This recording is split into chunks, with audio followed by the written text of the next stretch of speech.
ಅವ್ರು ಮಾಡ್ತಾರೆ ಅನ್ನೋದು ನಮ್ಮಿದೆ. ಈಗ ನಾನು ಪರ್ಟಿಕ್ಯುಲರ್ ಆಗಿ ಒಂದು ವಿಷಯ ಮಾತಾಡ್ತಿರೋದ್ರಿಂದ ಈ ಟಾಪಿಕ್ ಅಲ್ಲಿ ಅವ್ರ ಮೇಲೆ ನನಗೆ ನಂಬಿಕೆ ಇದೆ ಅಂತ ಮಾತ್ರ ನಾನು ಹೇಳ್ಬೋದು.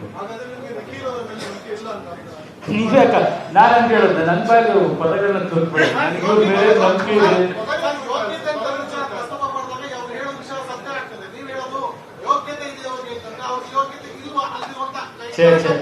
ಎಲ್ಲ ಯೋಗ್ಯತೆ ಆತರ ನೆಗೆಟಿವ್ ಆಗಿ ಥಿಂಕ್ ಮಾಡಬೇಡಿ. ಯಾರು ಯೋಗ್ಯತೆ ಇಲ್ಲದವರು ಆ ಜಾಗಕ್ಕೆ ಬರೋಕ್ಕೆ ಆಗಲ್ಲ, ನಿಲ್ಲಕ್ಕೆ ಆಗಲ್ಲ. ನನಗೆ ಅವ್ರ ಬಗ್ಗೆ ಗೊತ್ತಿರೋದ್ರಿಂದ ಅದನ್ನ ನಾನು ಮಾತಾಡ್ಬೋದು ಅಂತ ಬೇರೆಯವ್ರ ಬಗ್ಗೆ ನಾನು ಯಾವತ್ತೂ ಮಾತಾಡ್ಬೇಕಾಗಲ್ಲ. ಹೀಗಾಗಿ ಆತರ ನೆಗೆಟಿವ್ ಆಗಿ ತಗೋತೀರಾ?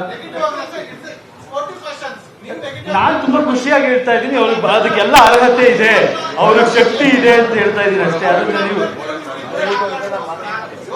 ಈಗ ನಾನು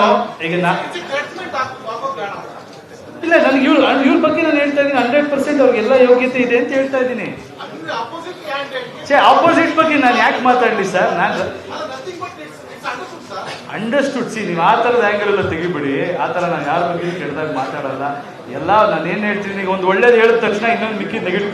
ಒಬ್ರು ಚೆನ್ನಾಗಿದ್ದಾರೆ ಅಂದ ತಕ್ಷಣ ಸುತ್ತಮುತ್ತ ಇರೋ ಮಿಕ್ಕಿದವ್ರು ಚೆನ್ನಾಗಿಲ್ಲ ಅಂತ ಅರ್ಥನಾ? ನೀವು ಚೆನ್ನಾಗಿದ್ದೀರ ಸರ್ ಅಂತ ಹೇಳಿದ್ರೆ ನೀವು ಚೆನ್ನಾಗಿದ್ದೀರ ಅಂತ ಕಡೆ, ಹಂಗಾದ್ರೆ ಪಕ್ಕದವ್ರು ಕೆಟ್ಟದಾಗಿದ್ದಾರ ಅಂತ ಯಾಕೆ ಅಂತಿರ್ತೀರಾ?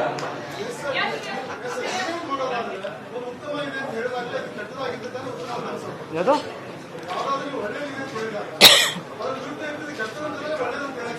ಇಲ್ಲ ಸರ್, ಅದೇ ತಪ್ಪು ಪ್ರಪಂಚದಲ್ಲಿ. ನಾನು ಒಳ್ಳೇದನ್ನ ಮಾತ್ರ ನೋಡ್ತೀನಿ, ಕೆಟ್ಟದನ್ನ ನಾನು ನೋಡಕ್ಕೆ ಹೋಗಲ್ಲ. ನೀವು ಕೆಟ್ಟದನ್ನೇ ನೋಡ್ತಿರೋರಿಗೆ ಒಳ್ಳೇದು ಕೆಟ್ಟದ್ದು ಎಲ್ಲ ಕಾಣುತ್ತೆ. ನಾನು ಯಾವಾಗಲೂ ಪಾಸಿಟಿವ್ ಆಗಿ ಏನಂತ ಗೊತ್ತೆ, ಜಗತ್ತಲ್ಲಿ ಫೋಕಸ್ ಎಲ್ಲಿರುತ್ತೋ ಅದನ್ನ ಮಾತ್ರ ನೀವು ಹಿಡಿಬೇಕಂತ. ಅಂದ್ರೆ ಜಗತ್ತಲ್ಲಿ ಒಳ್ಳೆ ಕಡೆ ಫೋಕಸ್ ಮಾಡ್ತೀರೋ ನಿಮ್ಗೆ ಒಳ್ಳೇದೇ ಸಿಗುತ್ತೆ, ನೆಗೆಟಿವ್ ಫೋಕಸ್ ಮಾಡ್ತೀರೋ ನೆಗೆಟಿವ್ ಸಿಗುತ್ತೆ. ನಾನು ಇವರಲ್ಲಿರೋ ಪಾಸಿಟಿವ್ ನೋಡಿದೆ ಹೊರತು ಇದಕ್ಕೆ ಈ ಥರದ ಒಂದು ಆ್ಯಂಗಲ್ ಇದೆ ಅಂತ ನಾನು ಯೋಚನೆನೂ ಮಾಡಿದ್ದೆ.